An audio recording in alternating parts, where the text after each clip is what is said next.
and welcome to the debate. I'm your host Sana Maqbool with you at PTV WORLD. In today's show, we'll be talking about two very important stories.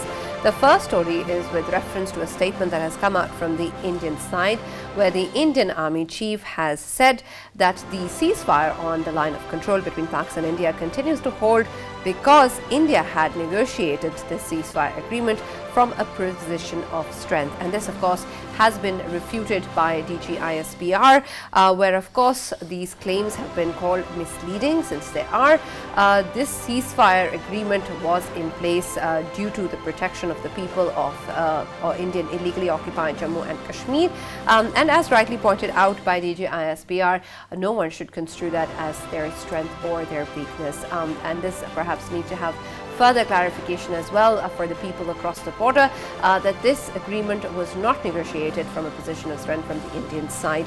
We'll explore in further detail what really is in the different aspects with regards to the ceasefire agreement, how it really came into being, and how this complete claim of the Indian side of speaking from a position of strength is absolutely misleading and incorrect. And of course, the kind of ceasefire violations that have continued to exist in the past and how we move forward from there. Our second segment is with reference to the recent terrorist attacks in Balochistan. We have seen that the spike in terrorist attacks have continued, and now we've seen just recently two terrorist attacks in Nushki and Panchkor in Balochistan.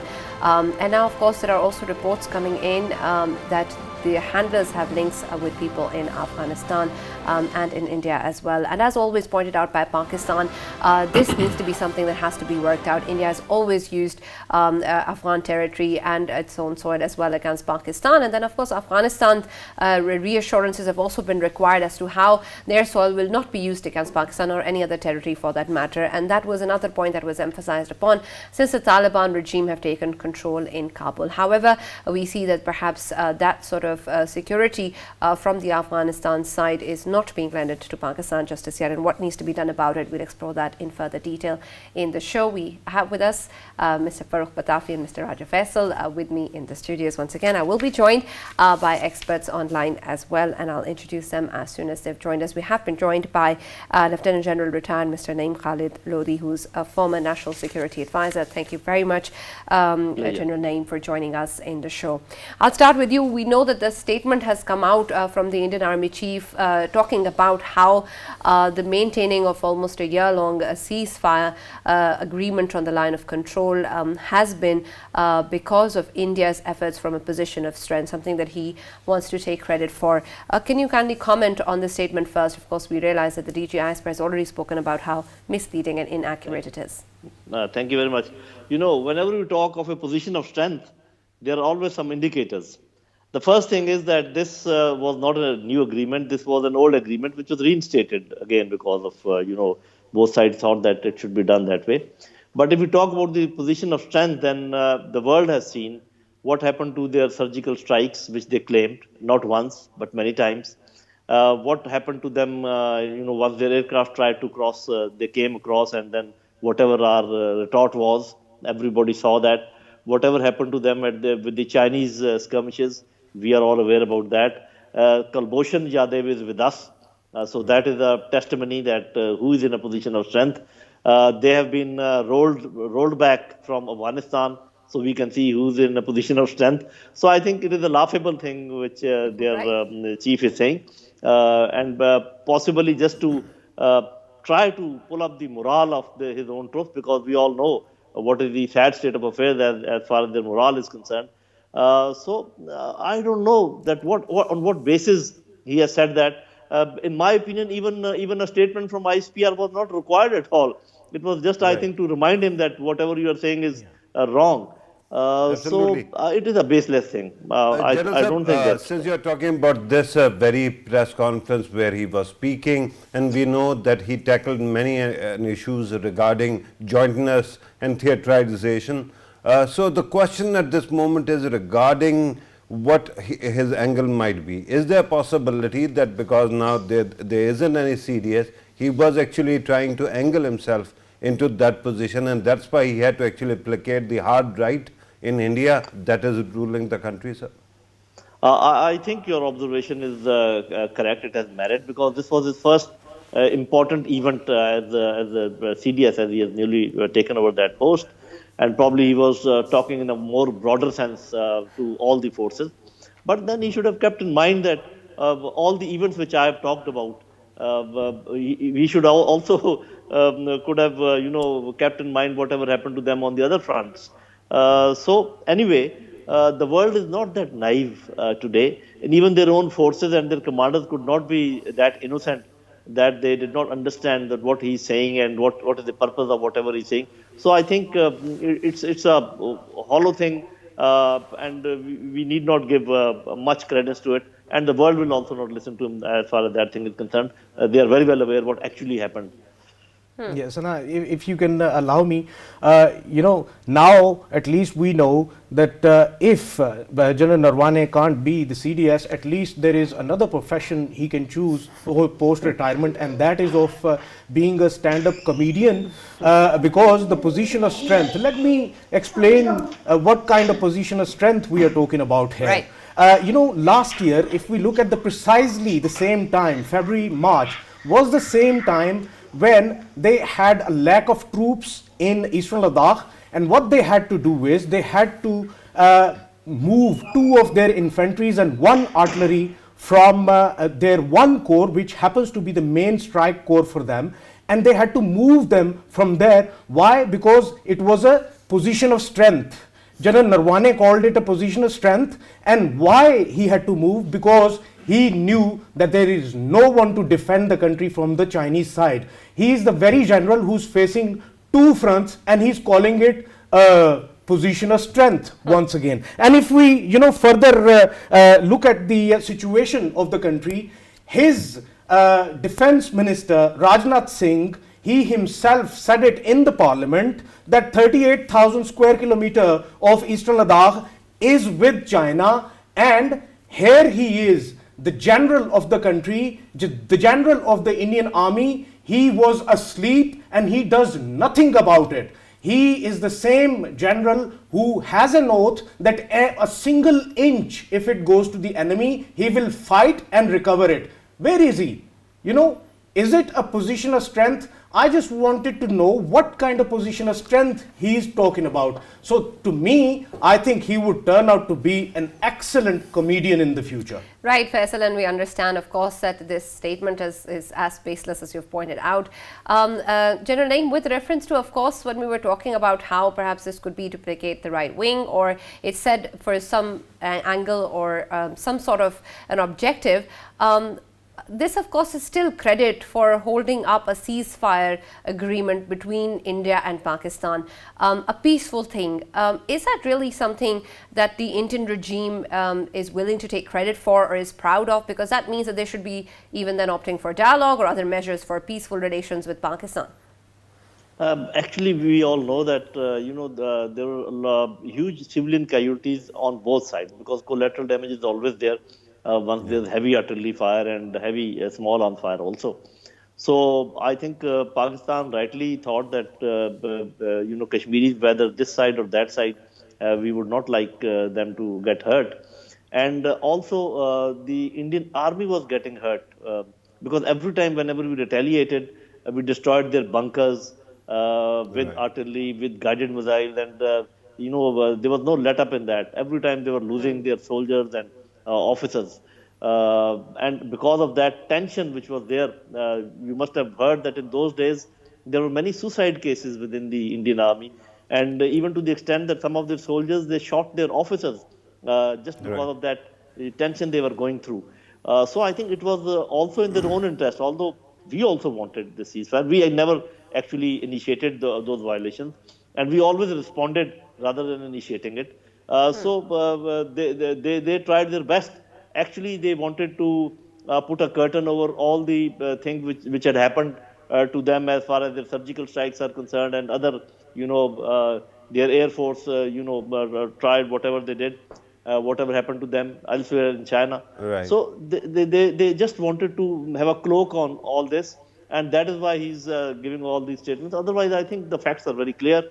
And not General only Sahab, that, speaking of position of strength, let me ask you, how important is morality here or international law? We know that when India was actually, when we hadn't actually signed this agreement, at that time India was actually attacking civilian population, and then we were shown some heavy weaponry that was used that actually amounts to war crimes by India.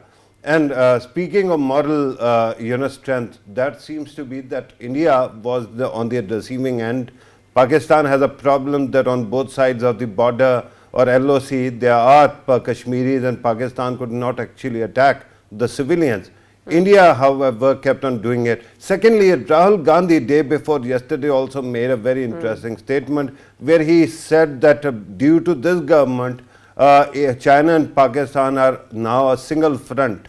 How do you see this statement actually in relation to these two developments, sir? I think the first point which you pointed out is very valid, that because Pakistan allowed all the foreign media people to visit their side. We also called all the ambassadors, those who wanted to visit, and they saw for themselves what all you were saying, that pieces of heavy ammunition and all found in the in civilian areas, and the casualties, and they talked to the casualties themselves, those who were injured. So you are right that there was a lot of moral pressure also on India, and they were exposed that whatever they were doing. So that was one factor. The other point is very interesting, which Rahul brought out, and you have also indicated that their action actually brought China and Pakistan closer in Kashmir area. We were always a close friend and allies, but physically the deployment has become such that now India is in a position of you can say nutcracker.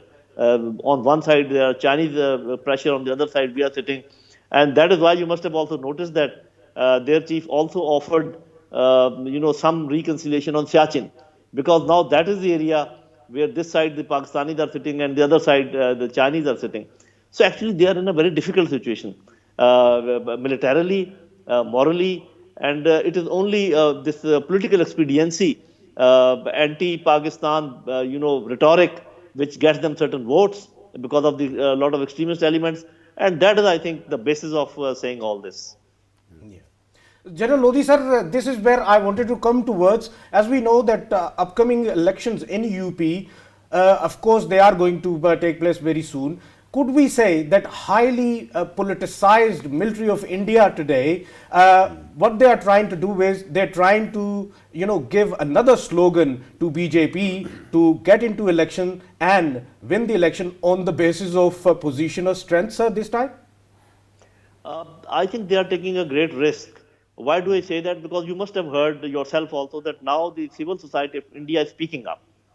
And a large portion of the Indian polity, they have started realizing that whatever is happening to minorities will actually bring cracks in the Indian, polity and the India, the state itself. And that is being realized. You saw it, in echo in their parliament also. And we were just talking that what Rahul was saying and what others were saying. I mean, you must have heard that lady. She really, gave such argument that he shredded their policy into pieces. So if they keep on taking this line, trying to get votes on Pakistan bashing, whenever they, fail in doing that, I think that will be a great setback, because you get votes because of their of your own the way you performance in the field of how you look after your people. So I think this thing will not last very long. They can try it in this election. This will speaking of this, General Saab, let us talk about the flatness of Indian mind when it comes to Pakistan. President Obama actually wrote a book, and he said that a country of 1.4 billion people, 1.3 billion, actually loses its control on everything else the moment Pakistan is mentioned, and it goes belligerent. Please help me understand, what is this psychosis or neurosis that a country that is 6 times bigger than us is so obsessed with Pakistan, sir? You are so right. I mean, they're actually exposing their own weaknesses.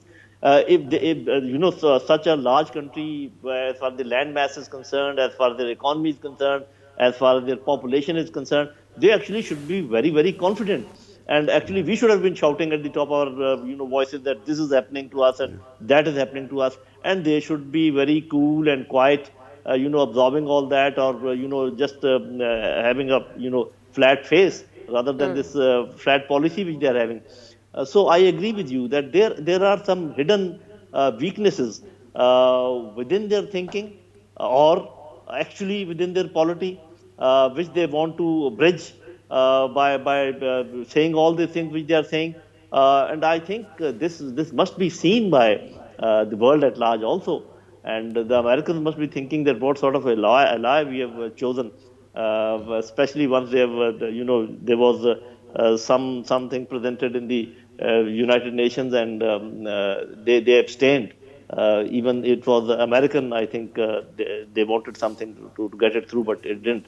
So if we look at their double-faced, if we look at their psychological rhetoric, which shows their inner weakness, so I agree with you that actually they are damaging themselves by charting out this course. And right. Now, and General Naim, of course, talking about so many things that, of course, we've seen coming in from the Indian side for so many decades. Another is, of course, the kind of suffering that we see the Kashmiri people who continue to suffer even to this day.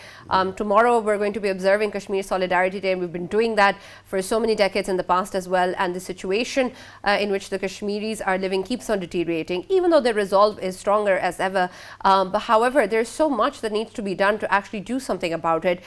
Yet, we of course seem a bit at the end where we don't really see any sort of consequence for any actions that the Indian side continues to propagate in Indian illegally occupied Jammu and Kashmir. What difference can we actually make to the lives of the people who are suffering in Kashmir? I think as far as diplomacy is concerned, we are doing all right. We are doing pretty well. The world now knows that what all is happening, and you must have seen that now voices are being raised in the West and even from America, and whatever has been said by Human Watch and what is that other watch known, Genocide Watch. So it means that it is getting traction. But I've always been saying, and Pitafi is very well aware of that, that just working in the diplomatic field is not enough. What have Indians done? They have worked in the political field by abrogating 370 and then also the 335A. They have done a lot as far as the diplomacy is concerned, telling the world that we are going to look after them and all that. They have nearly abrogated, as far as Simla agreement is concerned. And militarily, they have brought so much of force in Kashmir that they cannot even move an inch. It is a jail, as a matter of fact. We have also recently worked in the lawfare area. I think that is good. But we need to do more in the political arena and in the military arena. And people do ask me that, what do I suggest? And I can tell you, I can list that. In the political arena, I think the most doable thing now is that because we can see very clearly and the world can see very clearly that they are very deliberately bringing a demographic change in illegally held Indian occupied Kashmir. So we can ask UN that please carry out a fresh population census in Azad Kashmir as well as Indian occupied Kashmir, so that we can ascertain again that what is the proportion of, but UN observers are denied access in the area. Right. Okay. And General Saab, speaking of what is going on in Kashmir, let me ask you, is there a reset button, or will have to wait for 2024 before a government changes in Afghanistan, in India, and then we can actually have some hope of peace? There can be two things. One is that the way this government is moving, I am talking about the Indian government, if they do such blunders and they keep on doing blunders, they will make themselves weak automatically, and then of course the next government may try to revert the things. Maybe, I'm not very sure. Okay, and secondly, General Naim, with reference to what you earlier said in terms of military options, what real military options do we have on the table? Of course, we understand that a military solution is not there. We've always talked about dialogue as a way forward, and that's the important part to get a peaceful end to a conflict. So what military options are there on the table for us? That's a very good the first thing I think to understand is that two nuclear powers, they cannot go into open war. That I understand. But then we need to have an expanded definition of war. Are we in a war, in a situation of war, once we are being attacked in Balochistan, and once we were being attacked from Afghanistan and whatever Coalition was doing over here? So my first question is, do we not have a right to do the same to our enemies, whatever they are doing to us? So the nature of war is different. The nature of war is economic in nature, political in nature, and war of proxies. And also, if we train and equip our youth, the Kashmiri youth in Azad Kashmir, and say that we are preparing them for the defense of Azad Kashmir, because every second day they are saying that they will attack Azad Kashmir and get that also. So these are some of the measures, and there can be others also. So it is not that we have no options left as far as military field is concerned. It is only that we need to understand the definition of military actions and the definition of war, and I am not professing open war at all. Yeah. All right. General Lodi sir, as we know that in the current scenario of the geopolitics, what we have in the region is that we keep on saying that India is turning out to be the front line for the Americans against the Chinese when it comes to US-China trade war going on. Sir, don't you think that Americans themselves would be quite tipsy about it, that if the current Indian government keeps on going, then it would not serve their purpose, because internally it would weaken India, and in coming years, if India is internally weakened, then of course it would not be serving any purpose for the Americans against the Chinese, sir?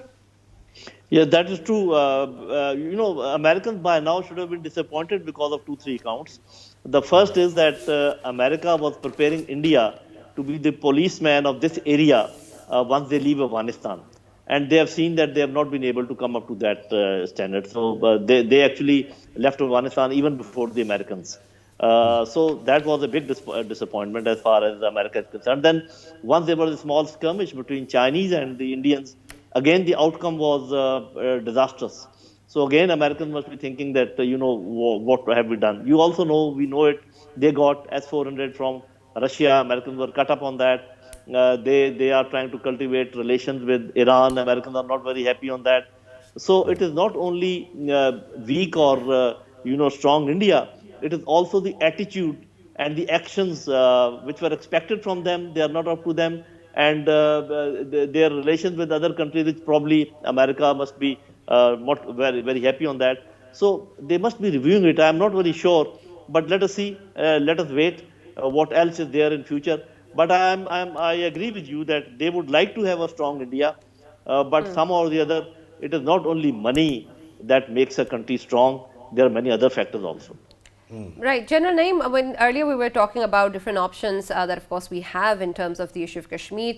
As you said, a lot of it is being already done on the diplomatic front. But perhaps diplomatic options are not just limited to countries or governments or even international institutions or platforms. We can also extend them to the people at large as well, and to influence public opinion in general as well. Are we really doing enough on that front in terms of getting this message across to the people of the world as to what is going on or what needs to be done? I agree with you. I think we need to do more on that. Whenever we say that the world is not listening to us, so we must ask ourselves that, are we speaking enough? Because, yours is the only channel in Pakistan which speaks a language that the world understands. So how many other channels are actually doing this duty? And you are right that our embassies abroad, they must cultivate the diaspora, the Pakistani diaspora in those countries, in their own domain and field, talk all these things that we are talking about, and they should be equipped with enough knowledge and facts and figures so that they can spread the message. So I think I agree with you that we need to do much more as far as informing the civil societies of the world that what actually is going on, especially on the humanitarian grounds. We will attract a lot of attention towards this region if we succeed in doing that. Right. Thank you so much. If I could add, I think today is the day when a brilliant message is going out throughout the world. That is of one of the Pakistani Hindu daughter from Pakistan she is heading. I mean, she was chairing today the Senate, proceedings. And if we look at India, Muslim daughters of India, they were standing outside of a college because they were not allowed to enter in because they were wearing hijab. You know, this is the difference. This is the today's difference. Yeah, there's, Sana, with your permission, let me also add here. I think that there used to be a time when India used to actually claim that it has monopoly on democracy in the region. But I think that with this fork in the road with Narendra Modi in 2014, India has taken a turn for the worse. And because of that, something eerie is happening in the Western capitals. Everybody is now, although they are not making noises to that proportion, but they are more and more seeing India as a liability. Repeatedly in Narendra Modi's government was given an opportunity to make peace with its neighbors, especially Pakistan. They blew it, and now their journal is even making controversial the small accomplishment between the two countries, and I think it is going to explode in their faces. The time has run out, I think. And now, because when last time Ajit Doval had actually in 2014 had gone to Shastra University and said that RSS BJP needs 10 years of government, and now we know that defensive offense was not merely for Pakistan, it was for all over the world, and their fingerprints have been caught, and you will see within few days the trail is going to lead back to India. Intelligence agencies are studying the evidence that is actually appearing all over the world, and I think India is going to regret having a Modi or Ajit Doval in its government. General Naeem, moving forward, what do you think will be the turning point where we can say that things are finally changing for the people of Kashmir? I think besides doing what all we are already doing, I've already said that first we must have a proper consensus within our own polity, within the civil society and opposition and the government, that what should be Kashmir policy. Because this is very sad that somebody is saying that you have sold Kashmir, somebody is saying no, we are doing very well and we have done this, and for such an important thing, Pakistan should not get divided. That is the first step that we must take. And right. Thank you so much, General Naeem Khalid Lodi, for joining us and being part of the debate and talking to us in detail with reference to what really needs to be done. Of course, tomorrow we will be observing Kashmir Solidarity Day, as we always have. We've always extended our moral, diplomatic, and of course all sorts of other support to our people in Kashmir who have been suffering at the hands of the Indian regime and Indian forces for so many, many decades now. Of course, this is something that we all hope for, and there's a lot that needs to be done that has been discussed previously as well, but perhaps there's a lot more that we can still do. Moving on, of course, when we talk about the situation within the country, we've seen that there has been a recent spike in terrorist attacks. We've talked about the security situation at hand before as well, and just recently the two terrorist attacks in Balochistan have also pointed out to links within India and Afghanistan, and this is a matter of concern for Pakistan for a while now. With particular reference to Afghanistan, we've had this expectation from the Taliban regime since they've come into power that they will take measures to not let their soil be used for terrorist activities for any country, and also Pakistan. However, it seems that perhaps we're not getting that sort of reassurance from the Taliban regime. Farrukh, why would you think that is?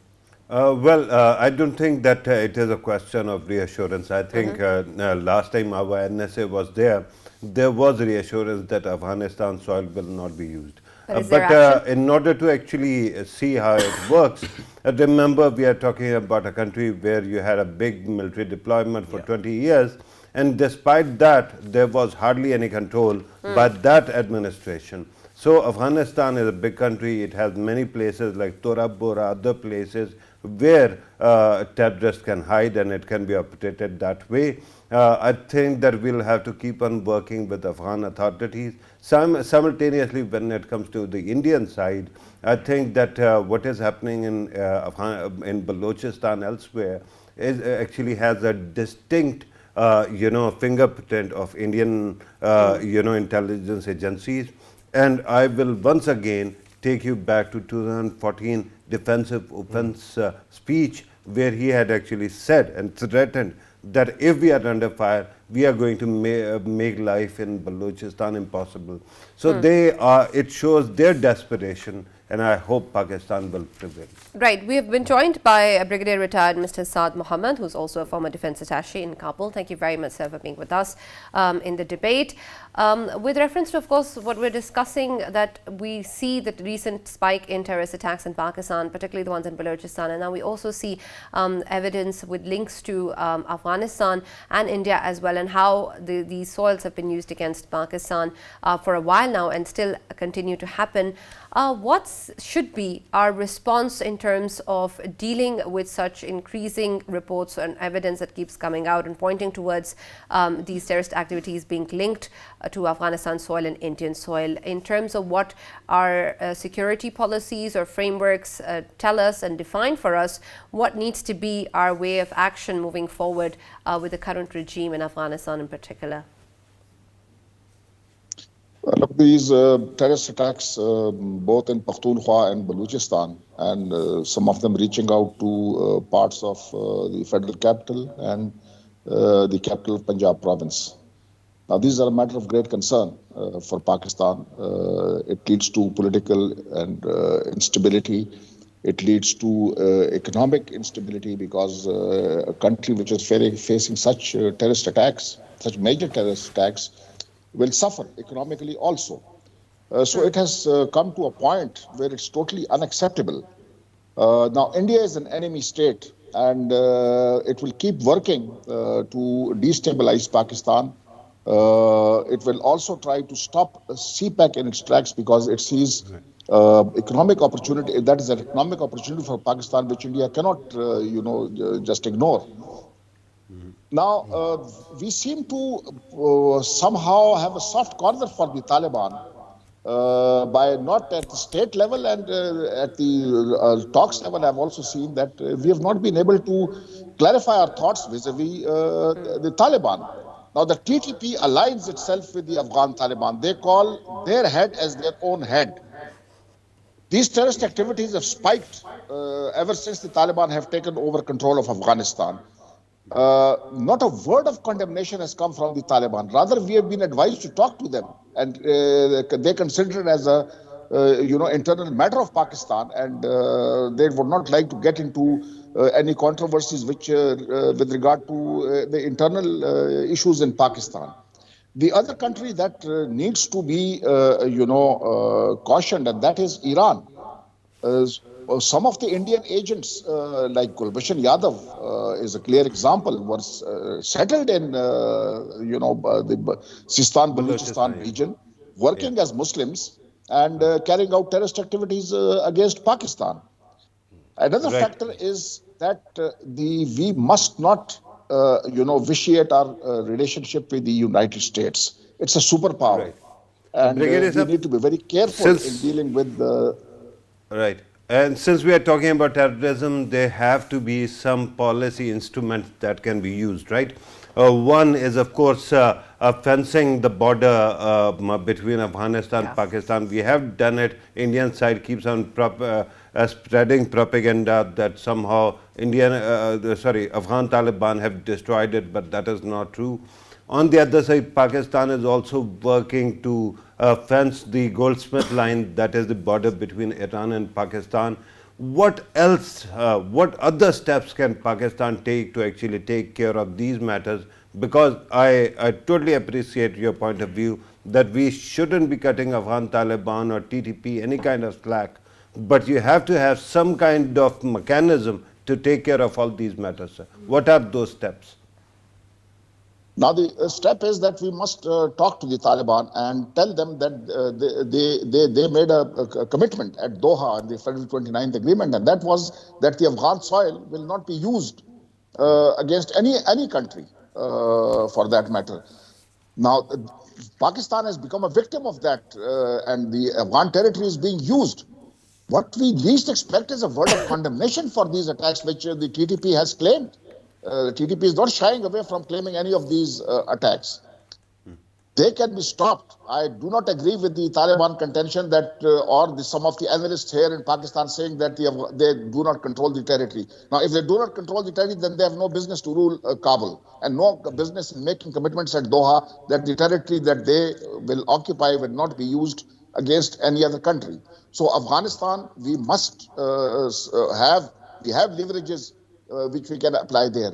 Regarding Iran, I think if Iran can, send their foreign minister immediately when there is even a cracker going on somewhere in Sistan, Balochistan, that we find them here.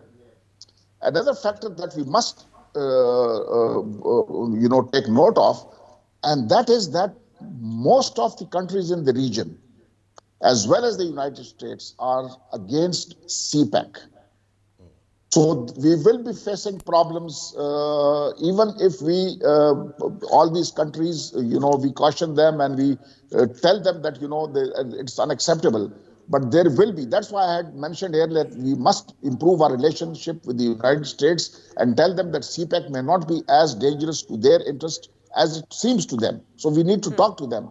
Getting the enmity of a superpower is not a good idea, because India can get away with its terrorist activities in Pakistan because the United States and some of the Western countries back India. So we must split those two interests, that is the United States and the Indian interest, so that we can deal with India. Now, the other is that India has a number of problems, and we must tell India that if they do not stop these terrorist activities in Pakistan, stop funding these terrorist activities in Pakistan, Pakistan has the right then to use similar methods. There are 10 to 12 problems and insurgencies in India. We can and we should then absolutely. have the But right to while you're retaliate. talking about other countries, let me also ask you what to do with the malcontent on ground, because no matter whosoever is sponsoring them, there are people on ground who are actually carrying out these attacks. Should we be talking to them, or should we be culling them, and how to go about this? Yes, that's a very valid point that you brought up, that we create the atmosphere in which these people come and fish on those troubled waters. Now, what we have is that somehow I feel, I have no idea, but that's what I, as an analyst, feel, that the government sitting in Quetta is not a representative government. A man coming with 500 votes, and I still doubt whether he's coming with 500 votes or not. He sits there as a chief minister, or he sits there as a minister, or he sits there as an MPA, is not going to move things forward. The genuine Baloch leadership must be allowed to come back and contest elections, and we must talk to them. A number of times, I think some of them have given this hint that they're ready to talk to Pakistan, provided some of their conditions are met. I don't think so there are any such conditions laid down by them that we cannot negotiate or we cannot take forward. So I think the best is with regards to the support from the Taliban regime that we keep talking about. Of course, this is something that's only a couple of months old as well, and we've had problems with the TTP for a while before that as well, and of course other issues emanating from Afghanistan soil as well. But how much and till when can we rely on the Taliban regime's support or the government of Afghanistan support in handling terrorist attacks within Pakistan as well? If we do not get the cooperation from them, how do we proceed forward with what's going on within our own country? No, we have leverages with the Taliban government. I don't think so that we are just helpless. There are. I would not like to mention those because let the government decide on those leverages. But I have knowledge that we have leverages and we can apply pressure on the Afghan Taliban that they must behave themselves as a responsible state. Now, we put a lot of pressure even on the Ashraf Ghani regime or the Karzai regime before that. Whenever there was a terrorist activity, we would come out and ask the Afghans to control their territory, despite the fact that they had lesser control than the Taliban have. So if they could be put on the mat, I think the Taliban also need to be put on the mat, and we need not be apologetic about these terrorist activities. It damages Pakistan, and Pakistan comes first, not the Taliban. They are not our countrymen. They must be put on the mat. They must be asked to control their territory. They must be asked to condemn terrorist activities emanating from their soil.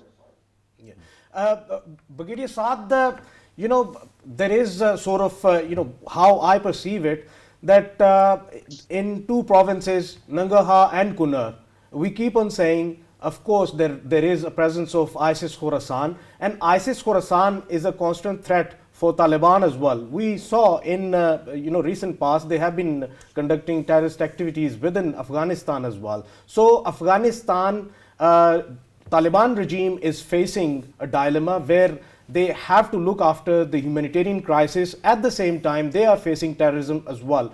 So can we say that Pakistan must right now talk to Taliban regime that this menace of terrorism is a menace of terrorism for both of us? So why shouldn't we agree to conduct joint activities against all of these terrorists? And we know that ISIS Khorasan is hosting BLA, is hosting BLF, is hosting TTP, is hosting ETIM and IMU as well. So shouldn't it be dealt like this, that we need to talk to Taliban regarding that, sir?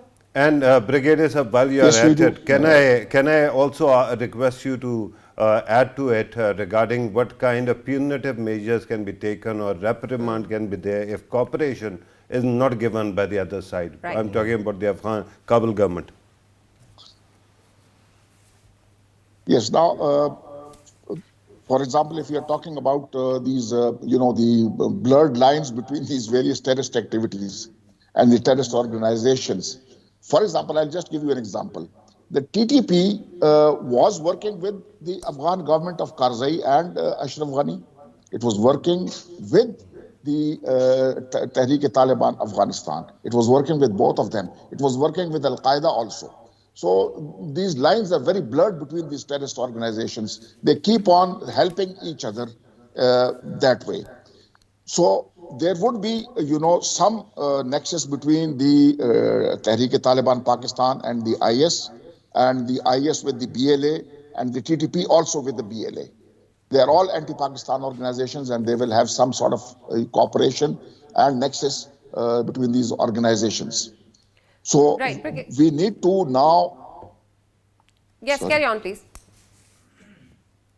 Now we need to talk to the Taliban. We need to talk to the Taliban, and we need to tell them that if they expect Pakistan to help them, there's a leverage that Pakistan has. Most of the humanitarian aid is channeled through Pakistan. Pakistan has shown a very large heart by allowing the Indian grain to cross through from Pakistani territory and go to Afghanistan. That's a great humanitarian, I think, message that we have given to Afghanistan. Now, if the Afghan regime or the Afghan Taliban, they are in desperate need of recognition. Now, if they want Pakistan to help them in humanitarian aid, as well as facing terrorism, as well as recognition by the world powers, they will have to control these terrorists, now on their soil. Now, those terrorists are the TTA, they are the BLA, it is the ATEM, Eastern Turkestan Islamic Movement, and the IMU. Now, most of these countries, for example, Russia as well as China, would be reluctant, and they will look at the Afghan regime as to how they control these terrorists on their soil. They need not hand over these terrorists to us or to China or to Uzbekistan, but they must control them so that they do not initiate terrorist activities. Now, they are in full bloom against Pakistan, these terrorist activities. Talking about this, Brigadier Saad, we know that since, of course, the Prime Minister is also on a visit to China along with a high-level delegation, the National Security Advisor talked about how this would be a topic of discussion as well, different ways in which Pakistan and China can collaborate and talk about in terms of stabilizing Afghanistan. What possible ways can there be for Pakistan and China to sort of work together for peace and stability in Afghanistan? At this point in time, giving direct aid to the Afghan regime will not be possible because they are not recognized as a regime, and we can face problems if we do that. However, both Pakistan and China and Russia also could be a part of it. But for that, to Pakistan to move forward, it needs some help from the Taliban regime in Kabul. Now they have to stop terrorist activities. Now China will be looking at Pakistan and they will be asking Pakistan whether it is a good idea to go forward and start working for recognition of the Afghan regime or not. And if Pakistan is facing a problem, China is going to be very suspicious. So is Russia going to be, because the Central Asian states might face a similar problem that Pakistan is facing today. So we need to put this into their heads so that they recognize that if Pakistan has to help, this is the first step. There are other punitive measures also in Pakistan's hand, which should be able to convince the Taliban that they must stop these terrorist activities emanating from their soil. Absolutely. Thank you so much, Brigadier Saad Mohammed, for being with us and taking the time out to be a part of the debate. Farrukh, you wanted to add something? Right. Very quickly, Sana, I usually actually don't want to plug my own works, but today I'm going to make an exception. On 7th of August, about 8 days before Kabul actually fell to Afghan Taliban, I wrote a column called Behold the Wooden Horse. Right? It can be looked up, people can Google it. Let me tell you, I actually predicted what is going to happen, and you can see what exactly is happening right now. So at this moment, what we need is clarity of thought, the exact kind of clarity of thought that we saw from Brigadier Saad. I think there are very smart people around, and they should be putting in their 2 cents, because at this moment, if this trend continues, it can really wreak havoc. Pakistan, I don't think, should be talking to any terrorist. May it be Baloch terrorist, may it be TTP, may it be ISKP. We should be actually clearing them out. And at that moment, our political, sides all should come together, and there should be some national consensus. Even the groups who want to come under the constitutional ambit? Right, depends on what do you mean by that. If I've killed 10 people and if I'm going to surrender, should I be behind bars or should I be free, moving around? But is it also really that easy to clear such groups out?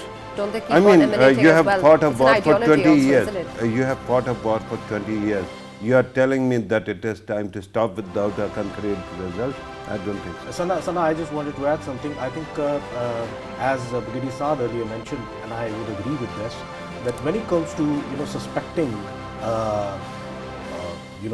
India or anyone, I think this is the time, not only India or the terrorism originating from Afghanistan, we should be thinking beyond that.